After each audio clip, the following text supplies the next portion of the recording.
గొలియాతు story దగ్గరికి మీరు కానీ రాగలిగితే, దావీదు అన్నల కళ్ళేమో గొలియాతును చూసినాయి, దావీదు కళ్ళేమో గొలియాతుకు పైనున్న దేవుణ్ణి చూసినాయి. కొంతమంది అమ్మాయి కళ్ళు చక్రాల్లాగుంటాయి. అసలు ఎంత పెద్ద పెద్ద కళ్ళో, అసలు ఎంత చక్కగా ఉంటాయో కళ్ళు అని కళ్ళను చూసి మెచ్చుకుంటారు. చక్రాల్లాగా చక్కదనంగా కాదు దేవుడు ఇష్టపడేది. అవి దేవుని చూచే కళ్ళ, సమస్యను చూచే కళ్ళ, అది ఇక్కడ పాయింట్. సమస్యను చూసే కళ్ళు దేవునికి ఇంపైనవి కావు, కానీ సమస్యకు పైన ఉన్న దేవుణ్ణి చూసేటువంటి కళ్ళు దేవునికి ఇష్టమైన కళ్ళు. ఆ నేత్రాలు, ఆ దృష్టి దావీదు కలిగి ఉన్నాడు. వాళ్ళ అన్నలు లేరు. అట్లా ఒక చిన్న మాట చెప్తాను. దావీదు యెషయి కొడుకే, అన్నలు కూడా యెషయి సంతానమేగా. ఈ దావీదు కళ్ళు ఉన్నట్టే వాళ్ళకు కూడా కళ్ళు ఉండాలి. దాదాపు ఆహార్యాలు, ముఖం పోలిక దాదాపు కొద్ది గొప్ప కలవవా? మన్నాయి నేను ఉన్నాము, మావాడు నేను నిలబడితే కొద్ది గొప్ప కొన్ని పోలికలు కలుస్తాయి. అస్సలేం కలవకుండా ఉంటాయా? ఖచ్చితంగా ఆ బాడీలో ఏదో ఒకటి కలుస్తూనే ఉంటుంది. అట్లాగా అంతమంది అన్నదమ్ముల్లో కనీసం పోలికలు కలవవా? కాబట్టి అందరే ఆ మిగిలిన అన్నదమ్ముల్లాగానే దావీదు కళ్ళు కూడా ఉన్నాయి. కానీ అయితే ఇక్కడ దేవుడు దావీదు కళ్ళని స్పెషల్గా చూపించాడు. ఏంటి అంటే, ఇతడేమో నన్ను చూచేవాడు, వీరేమో లోకాన్ని చూచేవారు. లోకాన్ని చూసే కళ్ళు ఎంత చక్రాల లాంటి కళ్ళైనా దేవునికి అవి అందమైన కళ్ళు కాదు. దేవుణ్ణి చూసే కళ్ళు చైనా కళ్ళైనా సరే. చైనా కళ్ళు అంటే తెలుసా మీకు? చీమకళ్ళు. చీమకళ్ళు అవి దేవుని చూసే కళ్ళు అయితే చైనా కళ్ళైనా సరే దేవునికి ఇంపైనవి. దేవుని చూచిన కళ్ళు అయితే చిన్న కళ్ళైనా చీమ కళ్ళైనా దేవునికి అవి ఇష్టమైన కళ్ళు.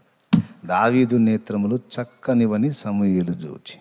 దేవుడు పై రూపమును లక్ష్య పెట్టాడు, నరుల హృదయాంతర్యమును రక్ష పెడతాడు అన్న మాట గుర్తుంది కదా. హృదయాన్ని లక్ష్య పెట్టుట, హృదయాన్ని చూచుటయే రహస్యమందు చూచుట. రహస్యమందు చూచుట అంటే ఏంటి? ఒరిజినల్గా మాట్లాడుకుందాం. మనకు రెండు ప్రపంచాలు ఉంటాయా, ఉండవా? అబద్ధాలు ఆడకుండా చెప్పండి.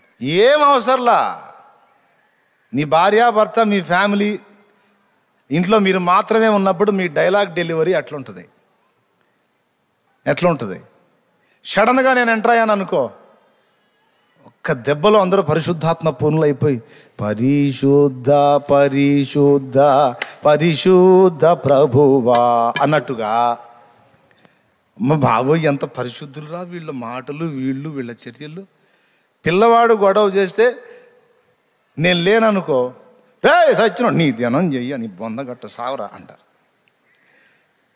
పొరపాటున నేను ఉన్నప్పుడు, నేను మీ ఇంటికి వచ్చినప్పుడు వాడు గొడవ చేశాడు అనుకో, అయ్యా అబ్బాయి అట్లా చెయ్యకురా, అట్లా చెయ్యకున్నా. ఆడు కొంచెం కొంటి చేష్టలు చేస్తుంటాడు అన్న అని నాకెళ్ళి చూసి నేను అటు తిరిగి మాట్లాడతాను. వీడికెళ్ళి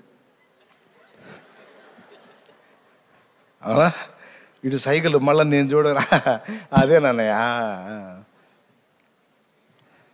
అనరా, రెండు నా ముందేమో అన్నయ్య అబ్బాయి ఊరుకోరా. అది నేను వెళ్ళినాక తలుపులేసి పట్టుకొని రెండు ఇచ్చి, దున్న మొహమడా పందిలాగా, ఏందిరా పంది కాదా? మరి ఇది ద్విపాత్రాభినయమా కాదా? నేనున్నప్పుడేమో అబ్బాయి ఊరుకోరా, నేను పోయినాక అది. ఇట్లా చాలామంది ఉంటారు కాబట్టి డౌట్ లేదు మనకి. రెండు, ఒకటేమో బయట కనపడేది, ఒకటేమో రహస్యంలో కలిగి ఉండేది. అయితే ఇక్కడ దేవుడు ఏది చూస్తున్నాడని చెప్తున్నా అంటే, రహస్యంలో నువ్వు ఏమనుకుంటున్నావు, బయటికి ఏమంటున్నావో కాదు, నీ అంతరంగంలో ఏమనుకుంటున్నావో చూచి దానికి జవాబిచ్చే దేవుడో మన దేవుడు. కాబట్టి అది జాగ్రత్త చేసుకోవాలి.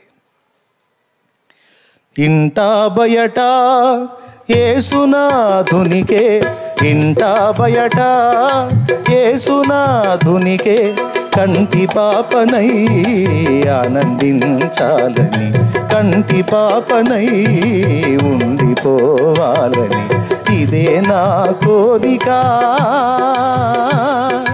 నవజీవన రాగమాలిక, ఇదే నా కోరిక.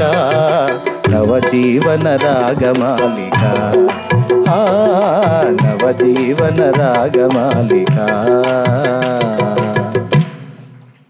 ఎక్కడెక్కడ? ఇంట బయట. ఇంట్లో ఒక యాక్షను, బయట ఒక యాక్షను అలా.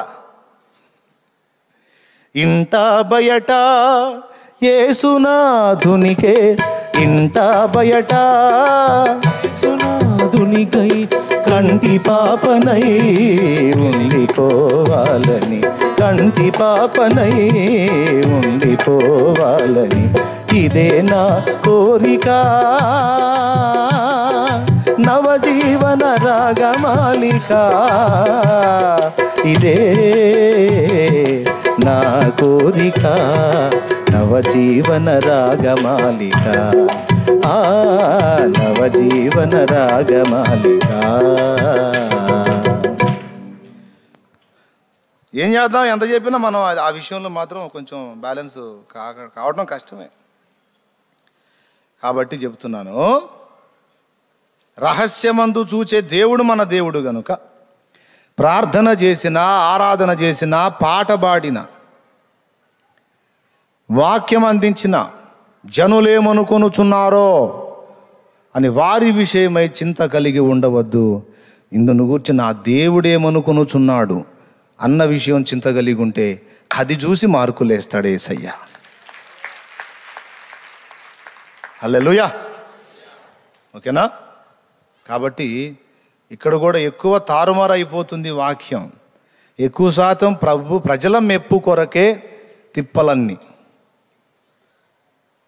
ఇలా నేను ప్రచారం చేయటం వల్ల, ఇలా మాట్లాడటం వల్ల దీన్ని బట్టి ప్రజలలో మెప్పు కలుగుతుంది అనే అభిప్రాయం అంతర్యంలో పెట్టుకొని దాన్ని బయటకు రానియకుండా, బయటికి ఇదంతా దేవుని కొరకు, దేవుని మహిమ కొరకు అంటూ మనుషుడు తన మహిమను వెతుకుతున్నటువంటి పరిస్థితి.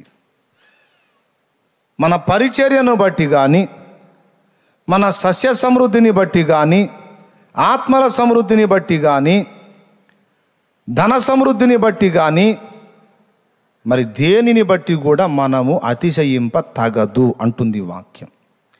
ఒక్కసారి కొరింథీ పత్రిక, మొదటి కొరింథీ పత్రిక 1వ అధ్యాయము 31వ వచనము. అతిశయించువాడు ప్రభువునందే అతిశయింపవలనని. దేని యందు? ప్రభువునందు అతిశయించాలి. పెద్ద మందిరం, పొరపాటును కూడా మందిరాలను బట్టే కాదు, మన టాలెంట్ను బట్టి, వరాన్ని బట్టి, మనకున్న ధనాన్ని బట్టి, జ్ఞానాన్ని బట్టి, సంపదను బట్టి, అగ్ర కులాన్ని బట్టి. కొంతమంది ఆ కులం చెప్పడానికి ఏం ఎగబడతారో. అదేంటంటే సాక్ష్యం కోసం, సార్ నేను ఫలానా ఆశలో నుంచి రక్షించబడ్డానంటే, ఆహా నువ్వు ఆ ఆశలోంచి రక్షించబడ్డావని ఆశలందరూ అందులోకి వస్తారని. తమరి బొంద, తమరి ఆశను చూసి ఎవరు రారు, యేసు దర్శిస్తే వస్తారు. దేవునికి స్తోత్రం కలుగును. అరే దాన్ని చూపించడానికి ఎంత తపన పడతారు అంటే ఇందులో కూడా ఒక ముసుగుంది. అందుకే చెప్తున్నా, తమ అగ్రకులాన్ని వ్యక్తపరిచినప్పుడు క్రైస్తవ్యంలో కూడా మార్మికంగా చెప్పుకుంటున్నారు, మేము ఫలానా అన్నప్పుడు దాన్ని బట్టి క్రైస్తవులు కూడా భయపడతారు, గౌరవిస్తారు. అమ్మో ఫలానా క్యాస్ట్లో నుంచి రక్షించబడ్డారంట, అమ్మో అంత పెద్ద కులంలోంచి వచ్చారే అని స్పెషల్ కుర్చీ వేస్తారు. అది ఏడుపు కొంతమందిది, అందరిది కాదు, కొంతమందిది. ఇది కూడా రహస్యమందు దూచుచున్నవాడు చూస్తున్నాడు. నువ్వు ఎందుకోసం దాన్ని వాడుతున్నావు ఆ తోకని ఖచ్చితంగా ఆయన కనిపెడతాడు. నీ తోక తగిలించినందువల్ల తోక చూసేవాడు మారడు. నువ్వు నీ పేరు చివరన పెట్టిన తోకను చూసి ఇతరులు మారే అవకాశం ఉంటే శుభ్రంగా ఆ తోక నామాన్ని ప్రచారం చేస్తే పోయిద్ది. యేసునామం ఎందుకు? మనకున్న వాటిని చూపించుకోవటం అనేది ఒక శోధన. పాండిత్యం ప్రదర్శించాలి అనేది ఒక శోధన, టాలెంట్ ఎక్స్పోజ్ చేయాలి అనేది ఒక శోధన, మనం కలిగి పొందిన దాన్ని ప్రజలకు చూపించి అమ్మ బాబోయ్ అని ప్రజలంటే ఏమనుకున్నావు మరి అనాలనేది ఒక శోధన. ఇవన్నీ శోధనలే. వీటన్నిటినీ అధిగమించి దేవుని వైపు చూడాలి. అన్నా ఏందన్నా ఇంత చేసావు ఏందన్నా అంటే, ఏంది నాయన నేను చేసింది నీ బొందా నా బొందా, చేసిందంతా ఆయన నాయన. ఆయన అన్న నువ్వు ప్రార్థన చేసావు తగ్గిపోయిందన్నా అంటే మరి ఏమనుకున్నావు? పరిశుద్ధాత్మ శక్తి అనకూడదు, మనసులో కూడా అనుకోకూడదు, పగిలిపోద్ది అంటున్నా. ఏంటిది? మూతి. పొరపాటును కూడా అనుకోకూడదు. ఒకవేళ అలాగే ఎవరైనా కనపరిస్తే, అన్నా నువ్వు ప్రార్థన చేసావు, అక్క నువ్వు ప్రార్థన చేసావు, అసలు ఎంత అద్భుతం జరిగిందో తెలుసా అంటే, అబ్బా అవునా,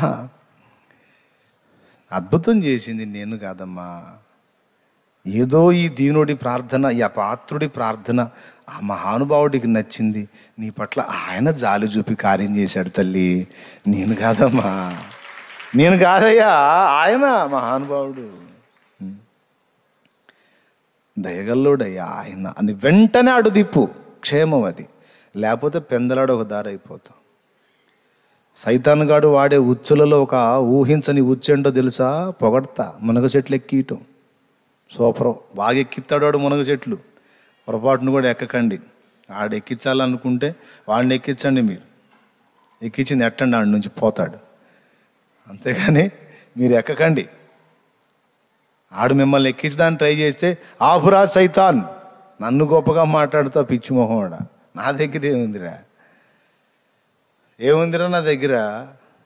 వెర్రితనం తప్ప ఏముంది నా దగ్గర? పాపం తప్ప ఏముంది నా దగ్గర? చచ్చిన మనస్సాక్షి తప్ప. ఆయన కృపతో నన్ను బ్రతికించాడు బాబు, ఆయన దయతో నన్ను నిలబెట్టాడు బాబు, ఆయన కనికరం. నాయన నన్ను అనకండి, గొప్ప చేయకండి. నేను పాడితే బాగుంది అంటే ప్రభు నీకు కృప చూపాడు అను. పాడితే నీకు నచ్చింది అంటే, మంచి పాట మంచి పదాలు సమకూర్పు జరిగిందంటే ప్రభువు నీకు అద్భుతమైన పదకూర్పు ఇచ్చాడు, చక్కని పాట నీ చేత రచింపజేశాడు అను. నా నెత్తిన ప్రభువుని పెట్టండి, నేను బతికిపోతా. లేకపోతే పెందలాడ ఒక దారి అవుతా అని ఎన్నోసార్లు చెప్పా. దేవుడు చూసేది క్వాంటిటీ కాదు, క్వాలిటీ. కాబట్టి ఏదో గుంపు జనం వచ్చారు, పాటకో మాటకో, ఏదో ప్రార్థన చేస్తే తగ్గిద్దనో, ఏదో ఇంటి పక్కోడు ఇంటి అనుకోడు పిలిస్తేనో 10 మంది కూడారు అంటే గొప్పతనము కాదు. కూడిన వాడు ఎంతవరకు మార్పు చెందాడు, ఎంతవరకు రక్షణలోకి వచ్చాడు, వచ్చిన వాడు ఎంత బలపడ్డాడు ఎంత దేవునికి సాక్షి అయ్యాడు, ఎంతవరకు దేవుని కొరకు మండుతున్నాడు, ఇదంతా పరిగణలోకి వస్తుంది. కాబట్టి ఎక్కువ మంది కాంగ్రిగేషన్ ఉందని దాన్ని బట్టి అతిశయపడకూడదు. అత్యధికమైన ప్రజలు ఆరాధిస్తున్న సహవాసము సంఘమని నేను దీన్ని గూర్చి చెప్పరాదు. అంటే అత్యధిక మంది కలిసి ఆరాధించే సంఘం అయితే అది గొప్ప. అట్లయితే ఇక్కడ చెప్పడానికి నాకు అత్యధిక జనసమూహం ఉన్నది, కానీ లేదు, చెప్పతగదు. నేనే కాదు, ఎవరునూ చెప్పతగదు. అలా చెప్పుట ద్వారా సేవకత్వంలో వచ్చినటువంటి వాళ్ళు, సేవకులుగా ఉన్నటువంటి వాళ్ళు మిస్లీడ్ అవుతారు. వాళ్ళ మైండ్లో కూడా పడిద్ది, నేను కూడా అత్యధిక జనాభా కలిగినటువంటి సంఘంగా మార్పు చెందాలి, కట్టాలంటే మంచిదే, ఆశ మంచిదే, కానీ దానికోసం ఇక తప్పుడు త్రోవలను వెతుక్కునే అవకాశం ఉంది. బైబిల్ని దాటి బరి తెగించి వేరే అడుగులు వేసే అవకాశం ఉంది. కాబట్టి అది రైట్ మాదిరి కాదు. ఎంత చేసినా దేవుడు నాకెంత కృపనిచ్చాడో, ఎంత పరిధి ఇచ్చాడో అంత పరిధిలో దేవుడు నాకు అప్పచెప్పిన పని కొంచెము కానీ గొప్ప కానీ నమ్మకముగా నెరవేర్చాలి. ఆయన చిత్తం. విస్తారంగా ఇవ్వాలనుకుంటే ఆయనే ఇస్తాడు, ఆయనకు స్తోత్రం. కొంచెమే ఇచ్చి ఇందులో నమ్మకంగా ఉండంటే అందులోనే ఉంటా, స్తోత్రం. అంతేగాని ఇతరుల మీద అతిశయపడున్నట్లు నేను అందరినీ పక్కన పడేసి నేను ముందుకెళ్ళినట్టు కనబడాలి అనే ఆలోచన ప్రమాదకరమైనది. అది మన పతనానికే దారితీస్తుంది. ఆ మాదిరి కూడా మంచిది కాదు అనేది నా అభిప్రాయం. దేవుని వాక్యం కూడా దీనికి సపోర్ట్ చేస్తుంది. కాబట్టి గొప్ప మందిరాన్ని బట్టో గొప్ప గుంపును బట్టో మనం అతిశయపడ వీలు లేదు. నీ జ్ఞానాన్ని బట్టో టాలెంట్ను బట్టో ప్రజలు ఘనపరిచినందున ప్రజలు ఎటెళ్ళినా నీకు జేజేలు పలుకుతుంటేనో దాన్ని బట్టి దేన్ని బట్టి కూడా నీవు అతిశయపడ తగదో. ఇది వాక్యం చెప్తుంది. మరి దేన్ని బట్టి అతిశయపడాలంటే ఒక్కటే, నీవు యేసయ్య బిడ్డవైనందుకు, యేసు నీ దేవుడైనందుకు అతిశయపడు.